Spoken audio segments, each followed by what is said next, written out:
안녕하세요. 저는 서울의 한 백화점에서 인사팀 사무직으로 근무하고 있는 30살 여성입니다. 백화점에서 근무한다고 해서 판매만 하는 건 아니에요. 그 백화점이 잘 운영될 수 있도록 뒷받침해주는 다양한 부서들이 존재합니다. 저는 3년째 전문대에서 비서학과를 전공하고 졸업과 동시에 취직이 된 탓에 근무한 지는 제법 되었네요. 가끔 야근을 하다 보면 음악을 틀어놓거나 남들은 어떻게 사나 이야기를 듣는 것을 좋아해 사연 채널을 종종 틀어놓곤 하는데요. 불과 몇 개월 전에 제가 이혼하게 되면서 겪었던 일들이 생각나 이렇게 사연을 쓰게 되었네요. 그동안 시집살이, 시처짓은 사연으로만 들었지 제가 직접 당하게 될 줄은 몰랐습니다. 뭘 엄청나게 당한 건 아니지만 어찌 보면 별것 아닌 문제로 집안 싸움으로까지 번져 제 인생에 더 큰 오점을 남기기 싫어서 이혼을 했거든요. 말도 안 되는 걸로 우기는 시어머니, 저를 감싸려는 척만 했던 남편과 평생 살다가는 제명에 못 살 것 같았어요. 무슨 사연인지 궁금하시죠? 그럼 지금부터 제 사연 시작할게요.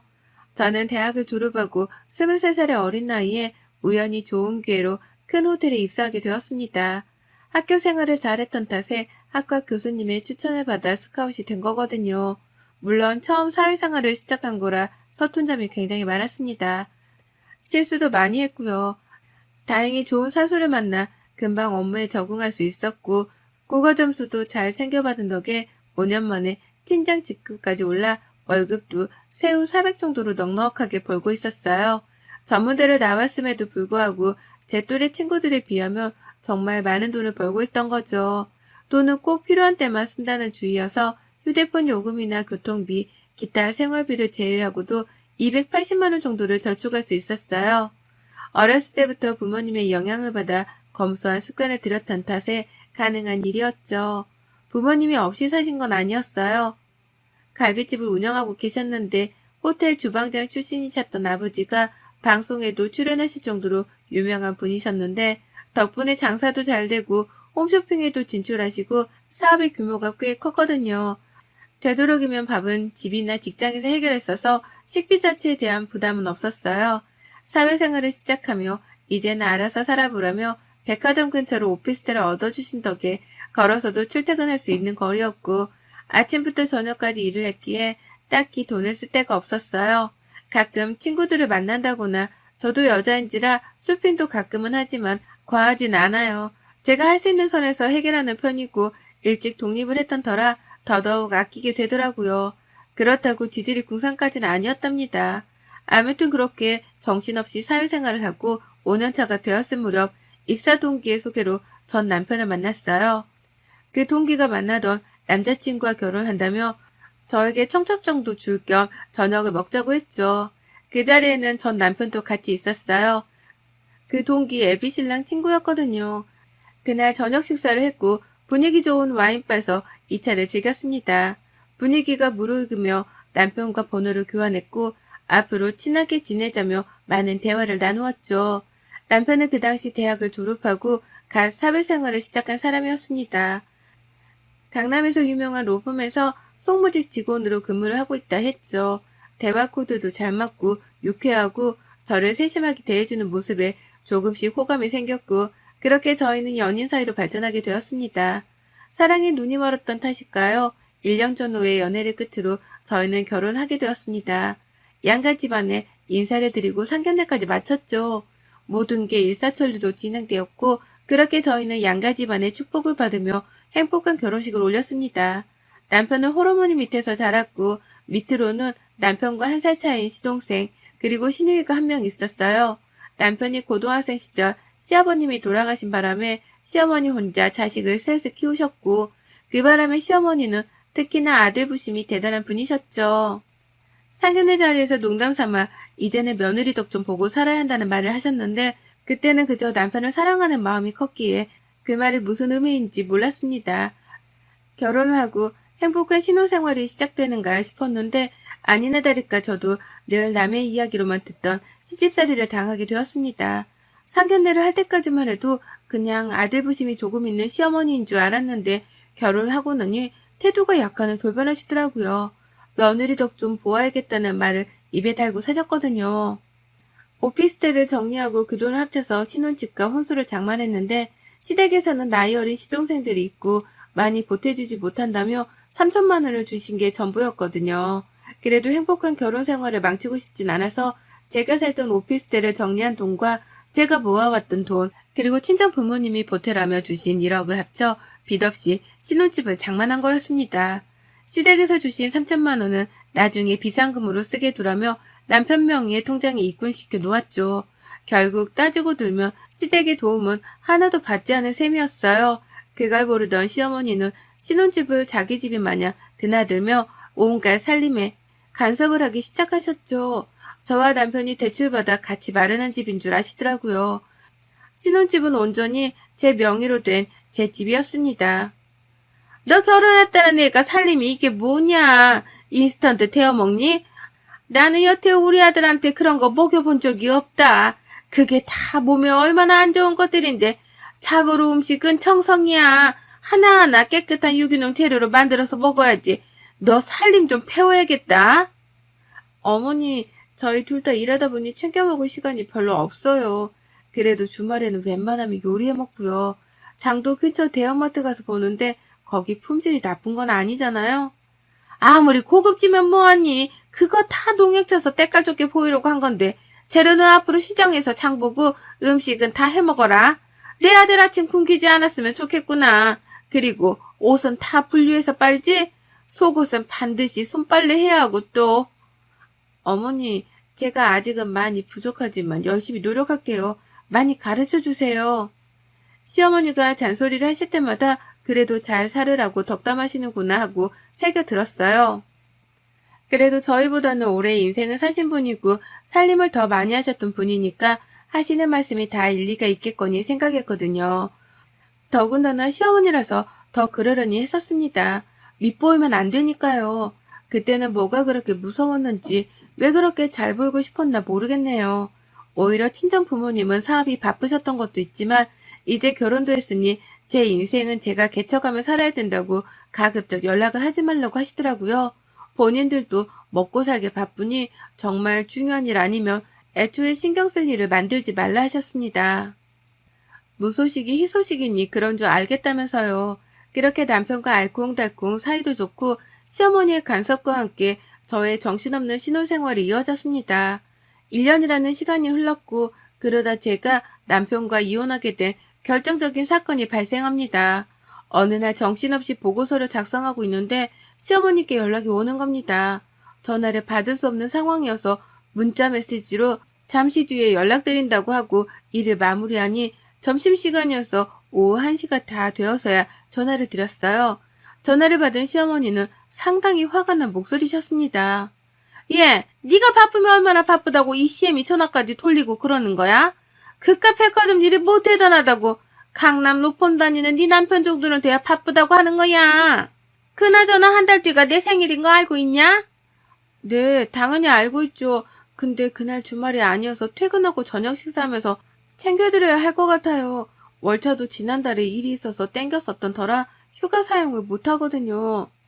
뭐? 그게 말이 됐니? 결혼하고 나서 네가 처음 챙기는 CM이 생일인데 그냥 저녁 한 끼로 때우려고 그러니? 너희 결혼할 때야 내 생일이랑 맞물려서 집안에 큰일 치르느라 그러려니 하고 넘어갔지만 결혼하고 나면 당연히 네가 직접 이 CM이 생일상 정도는 차려야 하는 거 아니냐? 네, 어머님 말씀 100번 옳아요. 하지만 제가 이번에 맡은 행사 기획이 연말까지 진행되어야 해서 당분간 시간이 없을 것 같아요. 매일 야근하고 있는 상황이고 다음 달이 준비 막바지 기간이라 정신 없어서요. 여자가 바깥일 하다 보면 가정에 나몰라라 하는 거야. 이번에는 내가 직접 생일상을 받아봐야겠구나. 그런 줄 알고 있으마. 나도 이제는 며느리 덕 좀 보고 살아야지. 그깟 저녁 한 끼로 퉁치려 하지 마라. 무턱대고 생일상을 직접 차리라는 시어머니의 말에 조금은 어이가 없었어요. 하지만 업무 스케줄상 도저히 시어머니의 생신날에는 휴가를 쓸 수가 없었습니다. 밤늦게 퇴근 후 남편과 상의를 했어요. 당신 어머니 생신 때 따로 계획 있어? 점심에 어머님이랑 통화했는데 생일상을 직접 차리라고 하시네. 나도 당연히 그러고 싶지만 당신도 알다시피 내가 지금 맡은 프로젝트 때문에 시간이 안 나. 연차도 미리 땡겨 쓴 바람에 쓸 수 있는 것도 없고 이 프로젝트가 얼마나 중요한 건지는 알지? 나도 내가 하는 일이 있는데 어머니가 매번 내일 무시하는 것도 솔직히 조금은 싫기도 하고 자기가 대신 잘 말씀드려줘. 그날 되도록이면 일찍 퇴근해서 저녁 같이 먹고 쇼핑도 시켜드리자. 엄마한테 전화 왔다고? 내가 안 그래도 잘 말씀드렸는데 회사 일이 바쁘다 보니 저녁 먹고 원하는 선물 사드리겠다고. 그러니까 알겠다고 하셨는데 왜 말이 다르지? 나 모르지. 그새 마음이 바뀌셨는지도? 그러니 당신이 내일 연락드려서 잘 말씀드려줘. 내가 도저히 시간이 안 나서 그래. 당신도 알잖아. 그럼 내가 엄마한테 잘 말해볼게. 염려하지 말고 있어. 우리 엄마 그래도 그렇게 꽉 막힌 사람 아니야. 그렇게 시간이 흘러 시어머니 생신이 일주일 정도 코앞으로 다가왔어요. 저는 당연히 남편이 잘 말씀드렸겠거니 생각하고 정신없이 일에 몰두하고 있었죠. 시어머니가 전화 와서는 언제 장을 볼 거냐면서 다그치시더라고요. 이번 생일상 아주 기대가 크구나. 지난번에 동훈이가 알아서 잘 준비할 테니까 신경 쓰지 말라고 하던데 그래도 네가 양심은 있나 보구나. 어떻게 준비할지 모르겠으면 나한테 물어보렴. 그리고 메뉴에는 이왕이면 버섯이랑 밤을 잔뜩 넣은 갈비찜을 해줬으면 좋겠구나. 내가 갈비를 좋아하거든. 그리고 양을 조금 많이 했으면 좋겠어. 친구들이랑도 먹어야 하니까. 동훈 씨가 제가 생일상을 차린다고 했어요? 저도 말씀드렸다시피 그때까지 프로젝트를 진행해야 해서 퇴근하고 저녁 식사를 해야 할 것 같다고 잘 전달해달라고 부탁했는데 중간에 소통에 문제가 있었나 보네요. 뭐? 지금 그게 무슨 소리냐? 내 생일이 며칠이나 남았다고 그런 소리래. 그래서 지금 생일상 못 차리겠다는 거냐? 이 CM이가 그렇게 만만해 보이던? 어떻게 된 게 며느리라고 하나 있는데 CM이 생일상을 못 차린다는 소리가 나와. 일이 바쁘면 얼마나 바쁘다고 가족보다 일이 더 중요하냐? 너 그런 애였어? 어머니 그런 게 아니라요. 저도 큰 프로젝트를 맡은 거 처음이기도 하고 이번 일 잘하면 인사고과에도 큰 점수가 반영된다고 해서 저도 그만큼 열심히 하고 있는 거예요. 월급이랑도 직결되어 있는 문제고 동은 씨도 이해한다며 잘 말씀드린다고 했는데 너무 안 좋게 생각하지 마세요. 그래도 제가 좋은 선물 하나 해드릴게요. 그깟 선물 몇 푼이나 한다고. 너한테 정말 실망이다. 나는 어떻게든 너한테 생일상 받아야겠다. 이번에 그깟 거 하나 못하면 너는 내 며느리도 아니야. 친정에서 뭘 배워왔길래 아유. 사부인은 이런 것도 하나 안 가르치고 시집을 보내셔서는. 어머니 제가 죄송한 건 맞지만 그래도 저희 친정 욕하는 건 아니죠. 제가 죄송하다고 했고 미리 말씀도 드렸는데 이렇게 막무가내로 말씀하시면 저도 서운하다고요. 제가 안 해드린다는 게 아니잖아요. 뭐 막무가내? 너 아주 CM이를 잡아먹으려고 한 달이 났구나. 이제 본색을 드러내겠다 이거냐? 이대로 시어머니와 전화통화를 계속했다가는 큰 싸움이 날 것만 같았죠. 친정을 욕보이는 말씀에 울컥했던 것도 있지만 퇴근 후 남편과 자세한 이야기를 해야 했습니다. 남편은 시어머니께 저녁 식사를 하자고 말씀을 드렸는데 곧 죽어도 제가 차려주는 생일상을 받아야겠다며 고집을 부리시더래요. 그래서 제 상황을 뻔히 아는 남편이 계속 달래드리고 있는데 안 통한다며 본인도 난처하다고 하더라고요. 그러면서 오늘 통화한 내용을 말하니 남편이 사과를 하며 자신이 중간 역할을 못해서 미안하다고 사과를 했습니다. 자신이 그날 월차를 내서 어떻게든 음식을 해갖고 시댁에서 저녁상을 차릴 테니 제가 한 걸로 하고 제발 비유 좀 맞춰달라 사정사정을 하길래 알겠다고 대답했습니다. 문제의 그날 남편은 모든 요리를 다 할 수 없었기에 새벽부터 유명한 반찬가게며 맛집으로 소문난 갈비찜 가게를 찾아가서 포장을 해오는 등 정신없이 움직이더군요. 나름 전도 붙이고 잡채도 할 줄 알아서 사온 음식들과 이래저래 조합을 하니 그럴싸한 한 상이 차려졌습니다. 그렇게 시댁에서 저녁을 먹는데 시동생들도 맛있다며 잘 먹어주더군요. 저는 시어머니께 죄송한 마음을 담아 나름 최고급의 명품백과 지갑을 세트로 선물로 드렸습니다. 그래도 500만 원이 넘는 선물이었어요. 결혼하고 처음 챙겨드리는 생신이기도 하고 거하게 한턱 쏜 셈이죠. 그런데 시어머니는 자기 아들이 차린 상인지도 모르고 드시는 음식마다 하나하나 타박을 하시더라고요. 너는 도대체 음식을 어떻게 배운 거니? 이 반찬들은 하나같이 다 짜고 잡채에 참기름을 넣어야지 들기름을 넣질 않나. 갈비찜에 내가 버섯이랑 밥 많이 넣으라고 했는데 꼴랑 몇 개 들어가고 이전은 또 왜 이렇게 붙였어? 너 이래서 명절 음식을 제대로 하겠냐? 너 도대체 친정에서 뭘 배워온 거니? 너네 부모 갈비집 한다며. 음식점 하신다는 분들이 딸한테 이런 거 하나 안 그르쳤다디? 기본 중에 기본인데 너네 친정은 정말 양심도 없구나. 어떻게 이런 딸을 우리 집안에 시집을 보내서는. 저는 그 소리를 듣고 참고 있던 이성의 끈을 놓아버렸어요. 식사를 하던 시동생들과 남편도 시어머니의 말씀에 서로 눈치 보기 바빴고 제가 표정이 굳어지자 어쩔 줄을 몰라 하더라고요. 급기야 시동생 중 한 명은 물을 가지러 간다며 자리를 뜨더라고요. 저는 시어머니께 있는 사실 그대로를 말씀드렸어요. 어머니, 제가 저번에도 참고 넘어갔는데 저희 친정 모욕하지 마세요. 그리고 이 생신상 동호 씨가 차린 거예요. 반찬도 호박나물은 직접 한 거지만 반찬 가게에서 사온 것도 있고요. 갈비찜은 동훈 씨가 아침부터 뛰어다니면서 맛집이라고 소문난 유명한 곳에서 공수해온 거고요. 국도 동훈 씨가 끓인 거고 하나부터 열까지 다 동훈 씨가 한 거예요. 그런데 제가 왜 친정료까지 들어가며 이런 말을 들어야죠? 정말 듣자 하니 거북해서 뭐? 그럼 이 생일상이 네가 차린 게 아니란 말이야? 나는 내 자식 때 손에 물 한 방울 안 묻히고 키웠는데 너 어쩜 나한테 이럴 수가 있니? 그러면서 정말 엉엉 소리내서 통곡하다시피 우시더라고요. 덕분에 저는 신우이에게 완전 못된 며느리로 낙인 찍혔고 그 자리에서 시어머니 편을 들며 욕을 하더라고요. 저는 신우이까지 저와 제 친정을 무시하는 말을 하길래 맞받아치면서 결국 큰 소리가 나게 되었고 그 상황에서 남편과 시동생들은 어쩔 줄을 모르더라고요. 겨우 시어머니가 진정이 되시자 남편이 한마디 하더라고요. 아니 그러니까 엄마는 왜 바쁜 사람한테 생일상을 차리라고 억지를 부려서는 이런 사단을 만들어? 누가 차리면 어떻고 맛이 없으면 어떤데. 그리고 꼭 며느리가 생신상을 차려야 해? 우리가 차린 적도 없는데 왜 며느리만 갖고 생떼를 부리는 거야? 그리고 처가를 그렇게 말하면 내 입장은 뭐가 돼? 수진이 기분은 어떻겠냐고. 너 지금 이 엄마보다 네 마누라 편을 드는 거야? 내가 네 아버지 죽고 너를 어떻게 키웠는데 네가 감히? 그러고 당신도 너무해. 그냥 조용히 넘어갈 수는 없는 거였어? 굳이 그렇게 맞받아치면서 같이 욕하니까 속이 시원하니? 네가 솔직히 한 게 뭐가 있어. 며느리로서 최선을 다했니? 정말 뭘 배운 건데? 당신 말 다 했어? 뭘 배워왔냐고? 내가 먼저 말했지? 내가 일 때문에 사정이 이러저러 하니 당신이 잘 말씀드리라고. 나라고 시어머니 생신상 안 차려드리고 싶었겠어? 어쩔 수 없는 상황이었잖아. 미리 말을 안 한 것도 아니고 당신도 알겠다며. 근데 왜 나한테만 그래? 내가 뭘 잘못했어? 당신은 그 성격이 문제야. 성격 좀 제발 죽이고 살아. 며느리면 며느리답게, 남편이 있으면 남편을 좀 위하고 살아야지.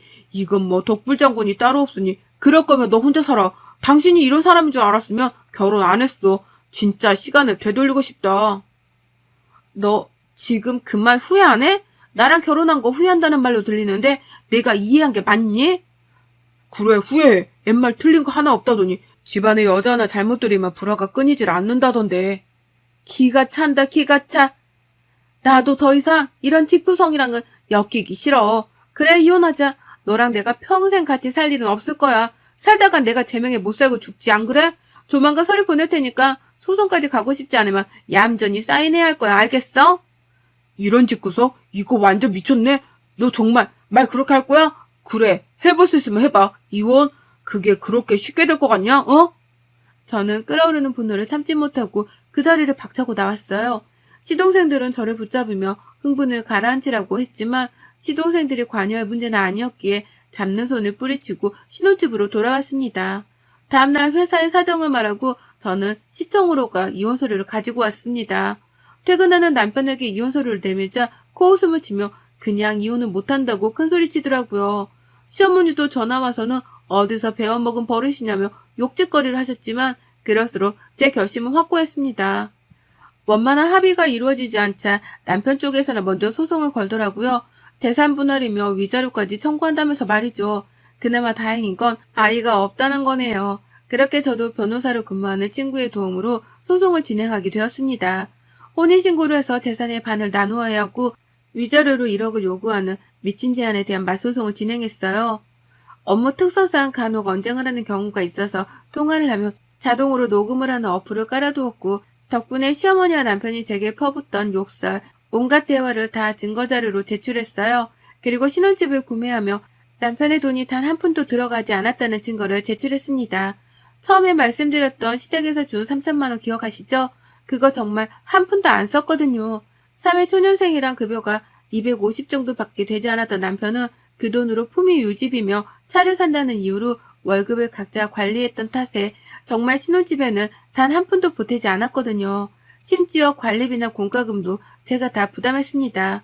제가 더 여유로웠고 충분한 자금이 있었기 때문에 누가 뭐라고 어디에 나눠 쓰고 세세하게 그런 것까지 신경 쓰지 않았거든요. 결국 재판은 저에게 유리하게 적용했고 오히려 남편은 저에게 위자료 3천만 원을 지급하라는 판결을 받았습니다.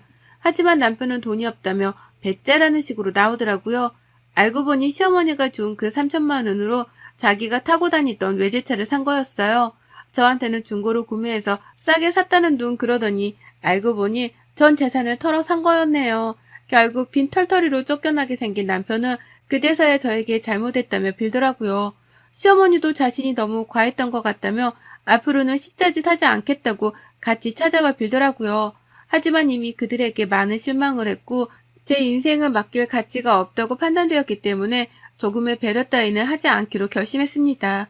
그 집에서 남편이 가지고 온 옷가지들, 드라이기와 면도기만 박스에 싸서 시댁으로 보내버렸고요. 저는 필요한 옷가지만 챙겨 친정으로 들어갔습니다. 신혼집은 어떻게 했냐고요? 당연히 매물로 내놨습니다. 위치도 좋고 역세권이어서 값이 상당했지만 금방 나가더라고요. 끝까지 남편과 시어머니는 어떻게 이럴 수 있냐며 악다구니를 썼지만 아랑곳하지 않았습니다. 오히려 접근 금지를 신청했고 모든 연락을 차단시켜 버렸죠. 저와 연락이 닿질 않자 친정 부모님이 운영하시는 가게까지 찾아갔다가 부모님이 신고한 덕분에 경찰에 끌려가고서야 그 뒤로 찾아오지도 않는다더라고요. 저는 인생 공부했다 생각하고 정신없이 일만 해오며 살고 있어요. 아직 반년도 채 지나지 않은 시간이지만 그 짧은 시간에 많은 걸 느꼈습니다. 친정 부모님도 요즘엔 이혼이 흠도 아니라며 괜히 위축돼서 살지 말라고 당부하셨고요. 저는 한 달간 휴직을 할 생각이에요. 상처라면 상처겠지만 제 인생의 오점을 훌훌 털어버리고 오히려 유럽 여행을 계획하고 있습니다. 전 남편에게 쏟아부었던 시간, 돈, 그게 아까워서라도 깔끔히 비워내고 싶더라고요. 결혼을 하고 혼인신고까지 했지만 2년이라는 짧은 시간을 끝으로 제 결혼 생활은 막을 내렸어요. 지금 생각해보면 조금 더 신중하게 생각하고 결혼을 했어야 했나 싶네요. 여러분도 몇 년 살아보고 도저히 안 되겠다 싶고 아이가 없다면 차라리 바로 새 출발하세요. 참고만 살다가는 제꼴납니다. 요즘엔 이혼이 흠도 아니니까 당당하게 내 자신을 위해서 살아가도 좋다고 생각합니다. 여러분의 생각은 댓글로 남겨주세요. 오늘도 시청해주셔서 정말 감사합니다.